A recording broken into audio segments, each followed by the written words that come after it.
অর্ণবদা, 1 minute কথা বলবো। হ্যাঁ, তুমি তো আগের বড় আমাদের ফুডের দায়িত্বে ছিলে আগমনী, এবারটা কিভাবে ডিফারেন্ট মনে হচ্ছে এই বছরটা? এবারে যেহেতু আমরা অলরেডি 1 বছর কাটিয়ে এসেছি, এই বছর আমরা আরো বড় করে করার চেষ্টা করছি। তাই জন্য এই বছরে আমরা অনেক বেশি বিগ স্কেল আপ করেছি। ফুড মেনু বাড়িয়ে দিয়েছি আমরা। তাতে আমরা দেখেছি অনেক দর্শনার্থীরা যারা দেখতে আসছে আনন্দ সহকারে সবাই আসছে।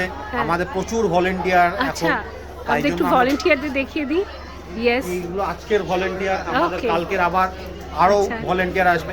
নবমীর দিন আমাদের আবার 3 গ্রুপ অফ ভলেন্টিয়ার্স আছে, সো 3টে গ্রুপ, সো স্কেল আপ হয়েই যাচ্ছে আমাদের। ওকে, সেটা খুব ভালো আমাদের কথা। তোমরা খুব খুশি হয়েছো এটাতে? আমিও ভীষণ খুশি। আর আমাদের নতুন ফুড ভেন্ডারে আছে, তাদের কাছ থেকে আমরা আনলিমিটেড প্লেটসের করতে পারছি, সুতরাং স্কেল আপটা আরো করতে পারছি যাতে সবাই বাইরের থেকে আসতে পারে। Thank you.